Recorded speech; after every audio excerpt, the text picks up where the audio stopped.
This is a review of the Aerstone Sea Cask single malt Scotch Whisky.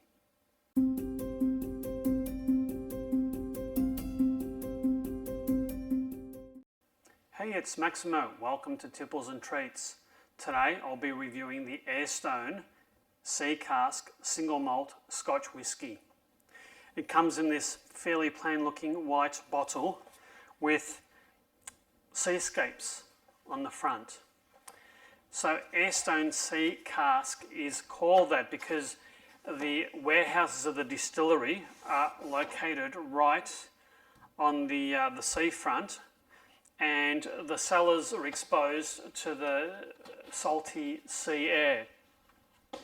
Apparently that helps the maturation process, and it results in a smooth, well-rounded whisky with hints of sea salt. Well, that's the marketing blurb, and there's only one way to find out, and that is to open this bottle and have a taste. Now, sometimes opening these bottles is easier said than done. I know. I'm getting the knack.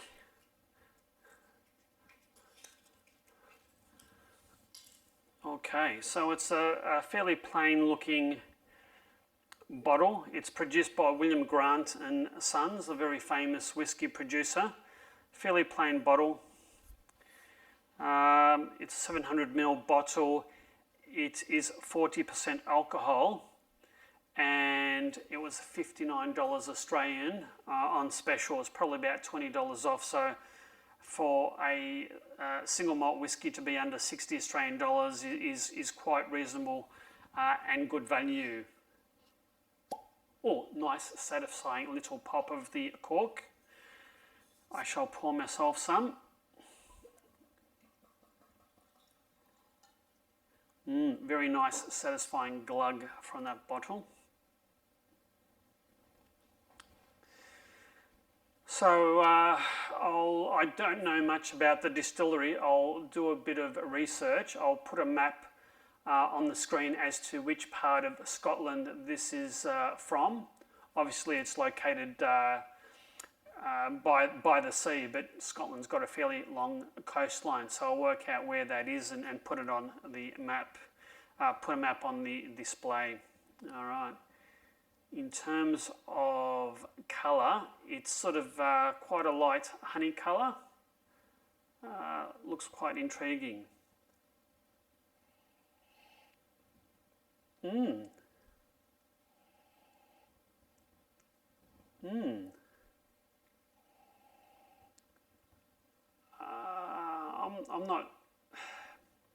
not sure. It sort of smells a bit salty, really.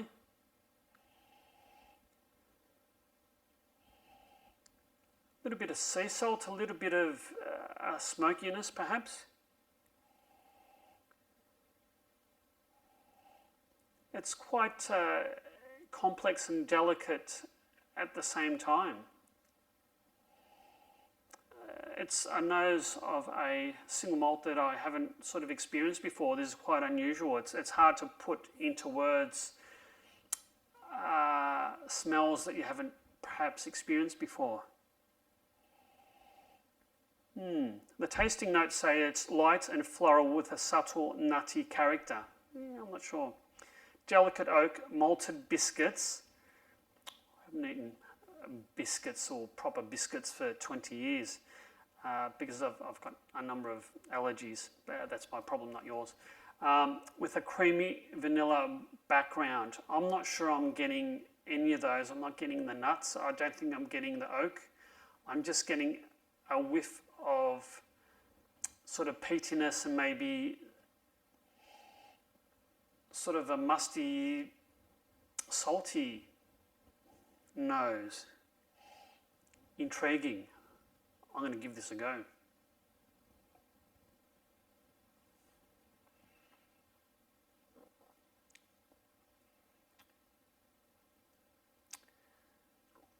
It certainly tastes different to what it smells like, which is a weird thing to say, but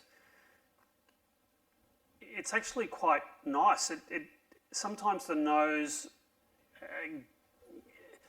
imparts and I want to try this, and the nose didn't immediately attract me to this, but this is quite a nicely well balanced Scotch.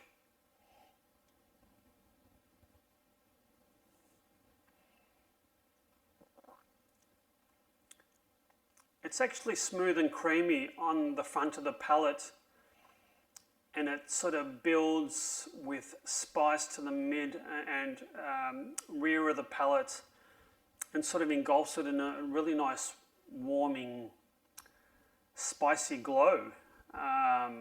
This is quite delicate and complex. It's perhaps there's some salt there. It's certainly not as sweet as some of the other Scotches, and certainly not as sweet as some of the American bourbons that I've had. The tasting notes say that it's light and floral with subtle nutty character. I didn't get that. Delicate oak, malted biscuits. Well, I haven't had proper biscuits for 20 years, so I wouldn't know. And a creamy vanilla background. Oh, I didn't think I got any of that. The taste is lightly toasted almonds, sweet cotton candy, and gentle vanilla oak, balanced with a touch of tannin. I don't think I got any of that either. It's a very nice, well-rounded Scotch. Unusual. It's not like anything I've tried before. One pathetic sob story later.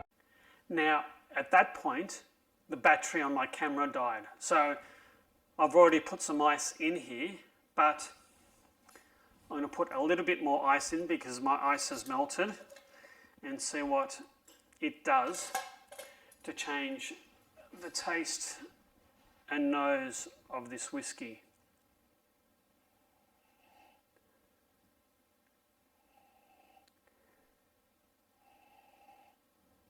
In terms of the nose, I think it's brought out a tiny bit of the smoke. There's hardly any, but it's brought out a little. It's probably brought out a little bit of that sort of sea salty aroma. It's probably cut down any sort of sweetness or creaminess that was there, and toned everything else down. So that's it for the nose. In terms of the taste, I'll let you know again.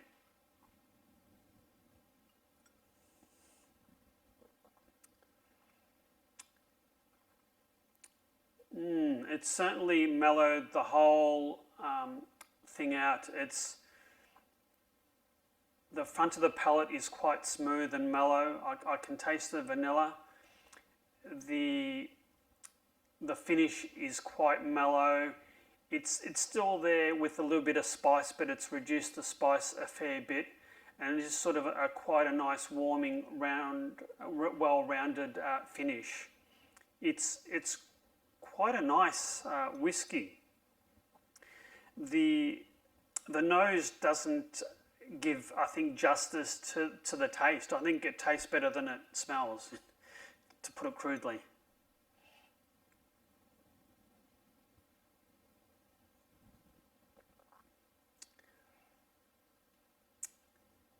That's quite nice. That's unusual. It's delicate. It's quite nicely balanced.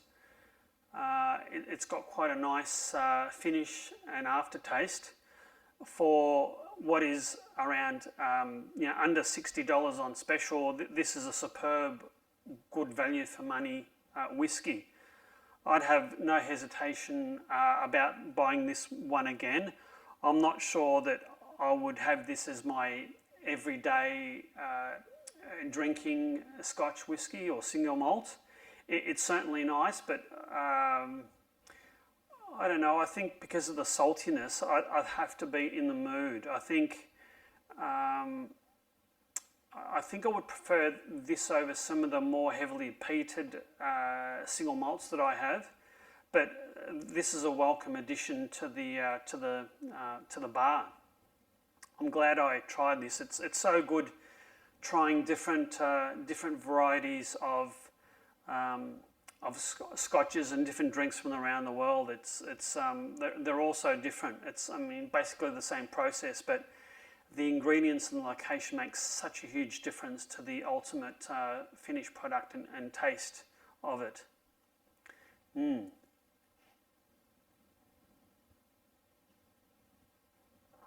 Interesting. Now, I can't remember whether the camera cut out or not, but if the camera cut out, I will put a link on the screen now as to where this single malt whiskey comes from. It's obviously by the coast, but Scotland's got a pretty big coastline, so I'll let you know where that is with a map. I do hope you've liked this video review of the Aerstone Sea Cask single malt Scotch whisky. If you'd like to support my channel, please do so by hitting that like and subscribe button. Until our next video review, you take care and cheers.